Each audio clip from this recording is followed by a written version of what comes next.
తమను అడిగేవాడే లేడన్నట్టుగా అధిక రేట్లకు మద్యాన్ని విక్రయిస్తున్నారు. ప్రతి క్వార్టర్ బాటిల్ పై ఎంఆర్పీ కంటే అదనంగా 10 రూపాయలు, బియర్ బాటిల్ పై 20 రూపాయలు వసూలు చేస్తున్నారు. అదే ఏసీ బార్లలో అయితే మరింత అదనంగా దోపిడీ చేస్తున్నారు.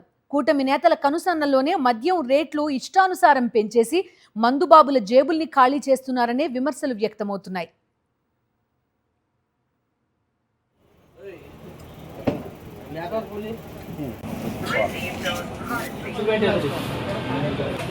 ఇది 310, ఇది 280.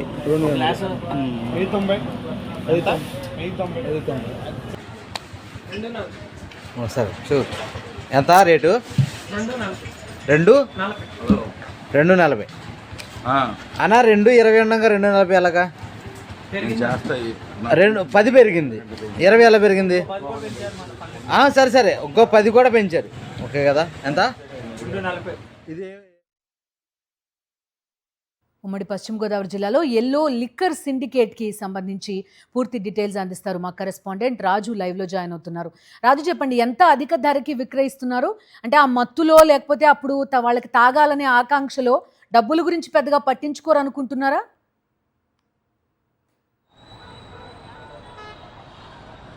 బిందు, ప్రధానంగా చూసుకునే కనుక ఉమ్మడి పశ్చిమ గోదావరి జిల్లా వ్యాప్తంగా కూడా మద్యం సిండికేట్ రెచ్చిపోతుందని చెప్పొచ్చు. యథేచ్ఛగా కూడా మందుబాబులకు సంబంధించినటువంటి ఆసరాగా తీసుకునే మద్యం విషయంలో చూస్తే కనుక యథేచ్ఛగా రేట్లు కూడా చూస్తే కనుక బీరు బాటిల్ విషయంలో కానీ, మద్యం విషయంలో కానీ, క్వార్టర్ల విషయంలో చూస్తే కనుక బాటిల్ విషయంలో 20 రూపాయలు అదనంగా కూడా విచ్చలవిడిగా అమ్మేస్తున్న పరిస్థితి కనపడుతుంది. చూస్తే కనుక మనం ఉన్నటువంటి బెల్ట్ షాప్ సమితి కానీ మనం ఉన్నప్పుడు చూస్తే కనుక ఒకవైపు ఉమ్మడి జిల్లా వ్యాప్తంగా కూడా బెల్ట్ షాపులు కానీ, మరోవైపు ఉన్నటువంటి వైన్ షాపుల విషయంలో కూడా చూస్తే కనుక రేట్ల విషయంలో అంతా కూడా ఒకటే సిండికేట్గా మారిపోయారు. చూస్తే కనుక రేటు విషయంలో తాము చెప్పిందే వేదం అన్నట్టుగా కూడా ఇక్కడ ఉన్నటువంటి మద్యం సిండికేట్ వ్యవహరిస్తుందని చెప్పొచ్చు. తాము ఇచ్చిందే బాటిల్, తీసుకుందే రేట్ అన్న రేట్లో వ్యవహరిస్తున్నారు. చూస్తే కనుక ఎక్కడెక్కడ ధరలు పెంచేసి మందుబాబులు కూడా దోచుకుంటున్నట్టు పరిస్థితి కూడా కనపడుతుంది. ఎమ్మెల్యేలు, కూటమి నేతల అండదండలతో కూడా సిండికేట్ ఇష్టానుసారంగా వ్యవహరిస్తుంది. ప్రధానంగా చూసుకునే కనుక బాటిల్ విషయంలో ఎంఆర్పీ ధరలు పాటిస్తారని చెప్పని చెబుతున్నా కానీ క్షేత్రస్థాయిలో ప్రభుత్వ అధికార యంత్రాంగం తక్కువ ధరలకు ఇస్తాము, 99 రూపాయలకు సంబంధించినటువంటి మద్యం అందుబాటులో తీసుకొచ్చామంటూ బాకాలు ఊదినా కానీ క్షేత్రస్థాయిలో చూస్తే కనుక ఎలకాలం ఉన్నటువంటి తెలుగు తమ్ముళ్ళకు సంబంధించినటువంటి ఆసరాగా తీసుకుని వాళ్ళు ఉన్నటువంటి అనుచరులు ఎవరుంటారో వాళ్ళని ముందుగా ఫ్రేమ్లో పెట్టి ఇష్టానుసారంగా కూడా మద్యం సంబంధించినటువంటి బాటిల్పై డబ్బులు కూడా దోచుకుంటూ పరిస్థితి కూడా కనపడుతుంది.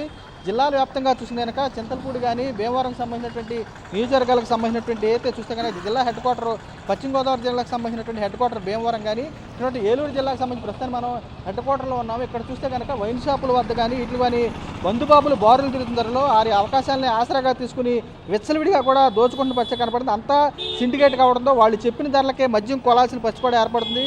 ఎక్కువ ధరలకు సంబంధించినటువంటి ధరలకు సంబంధించి అమ్ముతున్నా కానీ క్షేత్రస్థాయిలో ఉన్నటువంటి ఎక్సైజ్ సంబంధించిన అధికారులు ఎవరైతే ఉంటారో వారు కూడా ఇక్కడ ఉన్నటువంటి షాపుల వైపు కూడా కన్నెత్తి చూడని పరిస్థితి కూడా ఉంది.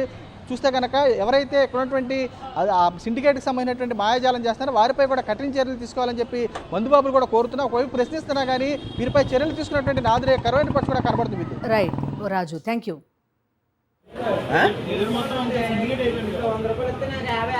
అవునా అవునా ఏలూరు మొత్తం ఇలాగే అయిపోయిందా బాబాయ్? మరి ఎంత? 10 రూపాయలు ఎక్స్ట్రా, 10 రూపాయలు ఎక్స్ట్రా. ఇది 310, ఇది 280.